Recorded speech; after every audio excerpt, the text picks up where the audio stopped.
Sir ಏನಾಗಿದೆ ಇದು? Sir ಇದು ಪಕ್ಕೆ ನೋವು ಅಂತೇಳಿ ಹಾಸ್ಪಿಟ್ಲಿಗೆ ಕರ್ಕೊಂಬಂದಿದ್ದಾರೆ. ಯಾರವರು, ಎಲ್ಲಿಯವರು? ಕೆಂಪರಾಯನಟ್ಟಿ ಪುಷ್ಪಲತಾ 32 ವರ್ಷ, ಅವ್ರ ಹಸ್ಬೆಂಡ್ ಹೆಸರು ಗಂಗಾಧರ್. ಹಾಸ್ಪಿಟ್ಲಿಗೆ ಕರ್ಕೊಂಬಂದವ್ರೆ, ಸಾಯಿಗಂಗಾ ಹಾಸ್ಪಿಟ್ಲಿಗೆ. ಸಾಯಿಗಂಗಾ ಹಾಸ್ಪಿಟ್ಲಿಗೆ ಬಂದಾಗ ತಾಲೂಕು ಆಫೀಸ್ದಾಗ ಅವ್ರ ಬಾಮೈದಿಗೆ ಮನುವಣ್ಣನಿಗೆ ಕಾಲ್ ಮಾಡಿದ್ದಾರೆ. ಅಮೌಂಟ್ ಇಲ್ಲ ನನ್ನ ಹತ್ರ, ಅಲ್ಲಿ ಇಸ್ಕೊಂಬರಕ್ಕೆ ಹೋಗ್ತೀನಿ, ಮಂಡಿಲಿ ಕೆಲಸ ಮಾಡೋದವನು, ನಿನ್ನ ಕರ್ಕೊಂಡೋಗಿ ಹಾಸ್ಪಿಟ್ಲಿಗೆ ತೋರಿಸು ಅಂದಾಗ ಆ ಹುಡುಗ ನನ್ನ ಹಾಸ್ಪಿಟ್ಲಿಗೆ ಕರ್ಕೊಂಡೋಗಾನೆ. 100 ರೂಪಾಯಿ OPD ಚೀಟಿ ಬರ್ತಾರೆ. ಡ್ಯೂಟಿ ಡಾಕ್ಟ್ರ್ ಇಲ್ಲ, ಅಲ್ಲಿ ಬರ್ದಿರೋದು ಡ್ಯೂಟಿ ಡಾಕ್ಟ್ರ್ ಇಲ್ಲ, ರೇಖಾ ಅಂತ ಹೇಳ್ಬಿಟ್ಟು. ಅವ್ರಿಗೆ ಯಾವುದೇ ಅಥಾರಿಟಿ ಇಲ್ಲ ಅದು OPD ಚೀಟಿ ಬರೆಯೋಕ್ಕೆ. ಒಂದು ದೀಪಿಕಾ ಅಂತ ಡ್ಯೂಟಿ ಡಾಕ್ಟ್ರ್ ಇದ್ದಾರೆ ಅಂತ ಅವ್ರು ಹೇಳ್ತಾರೆ, ನಮಗೆ ಮಾಹಿತಿ ಇಲ್ಲ. ಅವತ್ತು ಆ ಡ್ಯೂಟಿ ಡಾಕ್ಟ್ರು ಬಂದಿಲ್ಲ. ಒಂದು. ಎರಡನೇದು, ರಶ್ಮಿತಾ ಸಿಸ್ಟ್ರು ಇಂಜೆಕ್ಷನ್ ಕೊಟ್ಟಿರೋದು, ಲೋಡ್ ಮಾಡಿರೋದು ದೀಪಿಕಾ ಅಂತಾರೆ, ರಶ್ಮಿತಾ ಇಂಜೆಕ್ಷನ್ ಕೊಟ್ಟಿಲ್ಲ. ಅಲ್ಲಿ ಕೊಟ್ಟಿರೋದು ಮೇಘನ ಮತ್ತು ಗೀತಾ. ಎರಡನೇ ಪಾಯಿಂಟು, ಅದು ಮೆಡಿಷನ್ ಕೊಟ್ಟು ಅವರೇ ಮೆಡಿಷನ್ ತಗೊಂಡೋಗಿ ಮೆಡಿಷನ್ ಕೊಟ್ಟು ಇವರು ಸ್ಕ್ಯಾನಿಂಗ್ ಅಂತ ಹೋದಾಗ ಸ್ಕ್ಯಾನಿಂಗ್ ಇಲ್ಲ ಅಂದಾಗ ನೋವಿಗೆ ಇಂಜೆಕ್ಷನ್ ಕೊಡೋಕೆ ಹೋದಾಗ ಆ ಇಂಜೆಕ್ಷನ್ ಕೊಟ್ಟು ಒಂದು ನಿಮಿಷದ ಒಳಗಡೆಗೆ ಮೂರ್ಛೆ ತಪ್ಪಿದ್ದಾರೆ. ಮೂರ್ಛೆ ತಪ್ಪಿದಾಗ ಏನಾಯಿತು, ಬಾಯಲ್ಲಿ ಒದಲೇ ಬಂದು ಬಾಯೆಲ್ಲ ಬಡ್ಕೊಂಬಿಟ್ಟು ಅವರೇ ಸಾಯಿಗಂಗಾ ಸಿಬ್ಬಂದಿಗಳು ಒಂದು ಆಟೋಕ್ಕೆ ಫೋನ್ ಮಾಡಿ ಆಟೋ ಕರೆಸಿ ಜನರಲ್ ಹಾಸ್ಪಿಟ್ಲಿಗೆ ಶಿಫ್ಟ್ ಮಾಡಿದ್ದಾರೆ. ಜನರಲ್ ಹಾಸ್ಪಿಟ್ಲ್ ಶಿಫ್ಟ್ ಮಾಡಿದಾಗ ಅವ್ರ ಮಾವಂಗೆ ಫೋನ್ ಮಾಡಿ ಮಾಮ ಹಿಂಗೆ ಆಯಿತು ಅಂದಾಗ ಅವನು ಬಂದು ಇಬ್ಬರು ಬಂದು ತಿರುಗಿ ಜನರಲ್ ಹಾಸ್ಪಿಟ್ಲಿಗೆ ತೋರಿಸಿದಾಗ ಜನರಲ್ ಹಾಸ್ಪಿಟ್ಲಿಗೆ ಏನು ಹೇಳಿದ್ದಾರೆ, ಜನರಲ್ ಹಾಸ್ಪಿಟಲ್ ಕೂಡ MLC ಆಗಿದೆ, ಜನರಲ್ ಹಾಸ್ಪಿಟಲ್ ಕೂಡ MLC ಆಗಿದೆ, ಜನರಲ್ ಹಾಸ್ಪಿಟ್ಲಲ್ಲಿ ಇಲ್ಲಾಗಲ್ಲ, ಡಿಸ್ಟ್ರಿಕ್ಟ್ ಹಾಸ್ಪಿಟ್ಲಿಗೆ ಹೋಗಿ ಅಂತೇಳಿ ರೆಫರ್ ಮಾಡಿದ್ದಾರೆ. ಅವ್ರು ಇಮಿಡಿಯೇಟಾಗಿ ಜನರಲ್ ಹಾಸ್ಪಿಟ್ಲಿಗೆ ಕರ್ಕೊಂಬಂದು ಅಡ್ಮಿಟ್ ಮಾಡಿದ್ದಾರೆ. ಇಲ್ಲಿ ಯಾವುದೇ ಚಿಕಿತ್ಸೆ ಫಲಕಾರಿಯಾಗಿದೆ. ನಿನ್ನೆ 4 ಗಂಟೆಗೆ ಹುಡುಗಿ ಸಾವನ್ನಪ್ಪಿದೆ. 8 ದಿನ ಕೋಮು ಸ್ಥಿತಿಯಲ್ಲಿದೆ ಪುಷ್ಪವತಿ. ಹಂಗಾಗಿ ಈ ಸಾವಿಗೆ ಸಂಪೂರ್ಣ ಕಾರಣ ಸಾಯಿಗಂಗಾ ಸಿಬ್ಬಂದಿ ಹಾಗೂ ಸಾಯಿಗಂಗಾ ಹಾಸ್ಪಿಟ್ಲ್ ಕಾರಣ ಆಗುತ್ತೆ. ಒಂದು ಸರ್, ನಾವು ಕೇಳೋದು ಹೆಂಗೆ ಗೊತ್ತಾ, ಅವರು ಮಿಸ್ಟೇಕಿಂದ ಆಗಿರೋ ಎಡವಟ್ಟಿಂದ ಇವತ್ತು ನಮ್ಮ ಒಂದು ಹುಡುಗಿಗೆ ಸಾವಾಗಿದೆ. ಆ ಸಾವ ಯಾರು ಎಷ್ಟು ಕೊಟ್ಟರು ಏನೋ ತರೋಕ್ಕಾಗಲ್ಲ. ನಾವು ಸರ್, ಅವರು ಹಾಕಿರೋ ಒಂದು ಇಂಜೆಕ್ಷನ್ನಿಂದ ಯಾವುದೋ ಓವರ್ ಡೋಸ್ ಆಗಿ ಮಿಸ್ಟೇಕ್ ಆಗಿದೆ. ಆಮೇಲೆ ಹುಡುಗಿ ಸರ್ ಯಾವ ಥರ ಆಚೆಯಿಂದ ಹಾಸ್ಪಿಟ್ಲಿಗೆ ಬಂತು OPD ಚೀಟಿ ತಗೊಳ್ಳೋಕ್ಕೆ, OPD ಚೀಟಿ ತಗೊಂಡು ಇಂಜೆಕ್ಷನ್ ಕೊಟ್ಟ ಮೇಲೆ ಯಾವ ಥರ ಬಂತು ಅನ್ನೋದು ಒಂದು CCTV ಫುಟೇಜ್ ಬೇಕು ನಮಗೆ.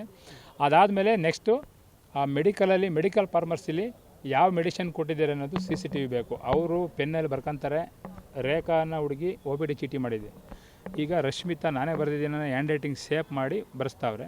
ಅದು ಕಾನೂನು ಪ್ರಕಾರವಾಗಿ ಅವ್ರು ಮಾಡ್ತಿರೋ ಸುಳ್ಳು. ನಮಗೆ CCTV ಫುಟೇಜ್ ಸಿಕ್ಕಿರೆ ಸತ್ಯತೆ ಎಲ್ಲ ಗೊತ್ತಾಗುತ್ತೆ. ಇದೇನು ಹೊಸ್ದ ಕೇಸಲ್ಲ. ಕುಪ್ಪೂರ ಶ್ರೀಗಳು ಕೂಡ ಇದೇ ಹಾಸ್ಪಿಟ್ಲಲ್ಲಿ ಸಾವನ್ನಪ್ಪಿರು ಇದೇ ಥರ ಅವರ ಒಂದು ಎಡವಟ್ಟಿಂದ. ಸಾಯಿಗಂಗಾ ಹಾಸ್ಪಿಟ್ಲು ಅನ್ನೋದು ಒಂದು ಸಾಯಿಸೋ ಗಂಗಾ ಅಂತ ಆಗಿದೆ. ಮುದ್ದೇನಹಳ್ಳಿಲಿ ಕೂಡ ಒಂದು ಲೇಡಿ ಕೂಡ ಹಂಗೆ ಆಯಿತು. ಸುಮಾರಾಗಿದೆ ಸರ್. ಜನರಿಕ್ ಮೆಡಿಷನ್ಗೆ 800 ರೂಪಾಯಿ ಮೆಡಿಷನ್ಗೆ 2000 ರೂಪಾಯಿ ತಗೊಂತಾರೆ. ತುಂಬ ದಂಧೆ. ಯಾಕೆಂದರೆ ಈ ಸಾವಿಗೆ ನ್ಯಾಯ ಬೇಕು. ನಾವು ಇದ್ರ ವಿರುದ್ಧ ಕಾನೂನು ಪ್ರಕಾರವಾಗಿ ಚಿಕ್ಕನಹಳ್ಳಿ ಠಾಣೆಯಲ್ಲಿ ಕೂಡ ಕೇಸ್ ದಾಖಲಿಸಿದ್ದೀವಿ. ಈಗ ಈ ಶವ ಇಟ್ಕೊಂಡು ನಾವು ಹಾಸ್ಪಿಟ್ಲ್ ಮುಂದೆ ಧರಣಿ ಕೂಡ ಮಾಡ್ತೀವಿ. ನಾವು ಯಾವುದಕ್ಕೂ ಬಗ್ಗಲ್ಲ. ಈ ಸಾವಿಗೆ ಅವ್ರು ನ್ಯಾಯ ಕೊಡೋವರೆಗೂ ನಾವು ಯಾವುದೇ ಕಾರಣಕ್ಕೂ ಎದ್ದೇಳಲ್ಲ. ಈ ನ್ಯಾಯ ಸಿಗೋವರೆಗೂ ನಾವು ಯಾವುದೇ ಕಾರಣಕ್ಕೂ ಅಲ್ಲಿಂದ ಕದಲಲ್ಲ. ಅಲ್ಲಿ ಸಿಬ್ಬಂದಿಗಳದ್ದೇನೋ ತಿದ್ದುಪಡಿ ಮಾಡ್ತಾ ಇದ್ದಾರೆ ಬೇರೆಯವರು, ಏನು ಕಾರಣಕ್ಕೆ ಅದು? ಅದೇ ಈಗ ಅವರು ಸರ್ಟಿಫಿಕೇಟ್ ಇಲ್ಲ ಇಬ್ಬರು ಟ್ರೈನಿಂಗ್ ಬಂದಿದ್ರಲ್ಲ, ಇಂಜೆಕ್ಷನ್ ಹಾಕಿದಾರಲ್ಲ, ಅವರು ಟ್ರೈನಿಂಗ್ ಇಲ್ಲ. ಕರೆಸ್ಲೇಬೇಕಾದ್ರೆ ಕಾನೂನು ಪ್ರಕಾರವಾಗಿ ಅವರು ನಕಲಿ. ಈಗ ಅವರು ಇಕ್ಕೊಂಡು ಸ್ಟೂಡೆಂಟ್ ಅವರು ಸರ್, ಸ್ಟೂಡೆಂಟ್ ಏನೋ ಗೊತ್ತಿಲ್ಲ, ಅವ್ರಿಗೆ ಸರ್ಟಿಫಿಕೇಟ್ ಇಲ್ಲ. ಅವ್ರ ಹತ್ರ ಟ್ರೀಟ್ಮೆಂಟ್ ಕೊಡಿಸಿದ್ದಾರೆ.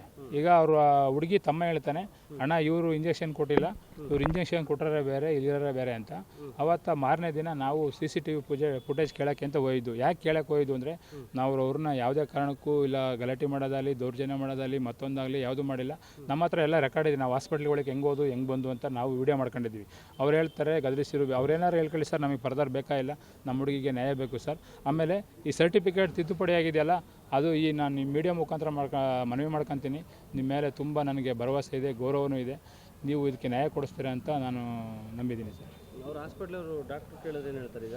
ಅವರು ನಮ್ಮ ಸಂಪರ್ಕಕ್ಕೆ ಬಂದಿಲ್ಲ ಸರ್. ನಮ್ಮ ಸಂಪರ್ಕದಲ್ಲಿ ಇಲ್ಲ ಅವರು. ಹಿಂಗೆ ಆಯ್ತಲ್ಲ ಹಿಂಗೆ ಹೋಯ್ತಲ್ಲ ಅಂತ ಕೇಳಿದಾಗ ನಾವು ಡೆಲ್ಲಿಯಾಗಿದ್ದೀವಿ ಅಂತೇಳಿ ಉಡಾಪೆ ಉತ್ತರ ಕೊಟ್ಟು ಇದು ಮಾಡಿ 112ಗೆ ಫೋನ್ ಮಾಡಿದರು ಪೊಲೀಸರಿಗೆ. 112 ಜೀಪ್ ಬಂದಿತ್ತು. 112 ಜೀಪ್ ಬಂದಾಗಲೇ ನಾವು ಅವ್ರ ಜೊತೆ ಎಂಟ್ರಿ ಆಗಿದ್ವಿ ಒಳಗಡೆ. 112 ಅವತ್ತು ಯಾವ್ದು ಎಂಟ್ರಿ ಆಗಿದ್ದೋ ಯಾವ ಪೊಲೀಸರು ಅವ್ರನ್ನ ಕರೆಸಿಬಿಟ್ಟು ಇವರು ದೌರ್ಜನ್ಯ ಮಾಡಿದ್ರೋ ಇಲ್ಲ ಅಥವಾ ಗೌರವಯುತವಾಗಿ CCTV ಫುಟೇಜ್ ಕೇಳಿದರೆ ಆ CCTVಲಿ ರೆಕಾರ್ಡ್ ಆಗಿರುತ್ತೆ. ಇದಕ್ಕೆ ಯಾವುದೇ ಕಾರಣಕ್ಕೂ ನಾವು ಬಗ್ಗಲ್ಲ ಸರ್. ಇಂಥ ತುಂಬ ಅನೇಕ ಕೇಸ್ಗಳಾಗಿದೆ. ಯಾಕೆಂದರೆ ಇವರು ತೀರಾ ಅಮಾಯಕರು, ಇವರು ಕುರಿಗಾಯಿಗಳು, ಇವ್ರಿಗೇನು ಗೊತ್ತಿಲ್ಲ, ಇವರು ಮೂಢನಂಬಿಕೆಯರು, ಇವರು ಕುರಿ ಕಾಯ್ಕೊಂಡಿರೋರು ಅಂತ ಅವ್ರೇನೋ ಅಂದ್ಕೊಂಡಿದ್ರೆ ಅವರು ಮೂರ್ಖತನ. ಇದಕ್ಕೆ ಯಾವುದೇ ಕಾರಣಕ್ಕೂ ಅವರು ಈ ಥರ ಅಂದ್ಕೊಂಡಿದ್ರೆ ಅದು ಅವರ ಭ್ರಮೆ. ಈ ಪುಷ್ಪ ಅವ್ರ ಸಾವಿಗೆ ಆಸ್ಪತ್ರೆಯವರೇ ಕಾರಣ ಅಂತ. ಖಂಡಿತ ಸರ್, ಆಸ್ಪತ್ರೆಯವರೇ ಕಾರಣ. ಅವ್ರು ಬಿಟ್ಟರೆ ಬೇರೆ ಯಾರೂ ಇಲ್ಲ. ಯಾಕೆಂದರೆ ಈಗ ಅಲ್ಲಿ ಡ್ಯೂಟಿ ಡಾಕ್ಟ್ರ್ ಇಲ್ಲ, ಮತ್ತು ಡ್ಯೂಟಿ ಈಗ ಅದಕ್ಕೊಂದು ಅಥಾರಿಟಿ ಇದೆ ಸರ್. ಒಂದು OPD ಚೀಟಿ ಮಾಡಬೇಕು ಅಂದರೆ ಅವರು ಡಾಕ್ಟ್ರ್ ಇರಬೇಕು, ಡಾಕ್ಟ್ರ್ ಇಲ್ಲ. ಆಮೇಲೆ ಈಗ ನರ್ಸ್ಗಳು ಅವ್ರಿಗೆ ಒಂದಾದಂಥ ಒಂದು ಸರ್ಟಿಫಿಕೇಟ್ ಇರುತ್ತೆ, ಅವ್ರಿಗೆ ಒಂದು ಟ್ರೈನಿಂಗ್ ಆಗಿರುತ್ತೆ, ಇದಿರುತ್ತೆ. ಹಂಗಾಗಿ ಟ್ರೈನಿಂಗ್ ಆಗಿರೋರು ಕೊಟ್ಟಿದ್ರೆ ಯಾವುದೇ ಕಾರಣಕ್ಕೂ ಹಂಗೆ ಆಗ್ತಿರಲಿಲ್ಲ. ಅದು ನೀವು ನೆಕ್ಸ್ಟ್ ಏನು ಮಾಡ್ತೀರಾ ಸರ್? ನೆಕ್ಸ್ಟ್ ಈಗ ನಾವು ಅಲ್ಲಿ ಶವ ಇಟ್ಕೊಂಡು ಪ್ರತಿಭಟನೆ ಮಾಡೋದಂತೂ ಯಾರು ಹೇಳಿರು, ಯಾರ ಬಗ್ಗೆ ನಾವು ಬಗ್ಗಲ್ಲ ಸರ್. ನಾವು ಪ್ರತಿಭಟನೆ ಮಾಡೋದಂತೂ 100ಕ್ಕೆ 100 ಸತ್ಯ. ಅವ್ರು ನಮ್ಮ ಮೇಲೆ ಏನಾದರೂ ಕಾನೂನು ಕ್ರಮ ತಗೊಳ್ಳಿ, ನಾವು ಕಾನೂನು ಪ್ರಕಾರನೇ ಹೋರಾಟ ಮಾಡ್ತೀವಿ, ಪ್ರತಿಭಟನೆ ಮಾಡ್ತೀವಿ. ನಾವು ಈಗ ಹೋಗಿ ಅಲ್ಲಿ ಹಾನಿ ಮಾಡೋದಾಗಲಿ ಮತ್ತೊಂದಾಗಲಿ ಅವ್ರನ್ನ ನಮಗೆ ಬೇಕಾಗಿಲ್ಲ. ನಮಗೂ ಅವ್ರಿಗೂ ಸಂಬಂಧ ಇಲ್ಲ. ನಮಗೆ ಬೇಕಾಗಿರೋದೇನು ನ್ಯಾಯ ಬೇಕು. ನಾವು ಕಾನೂನು ಪ್ರಕಾರವಾಗಿ ಹೋರಾಟ ಮಾಡ್ತೀವಿ. ಅದಕ್ಕೆ ನಮ್ಮ ಪೊಲೀಸ್ ಇಲಾಖೆ ಸಹಕರಿಸಿದರೆ ಅನುಕೂಲ ಆಗುತ್ತೆ.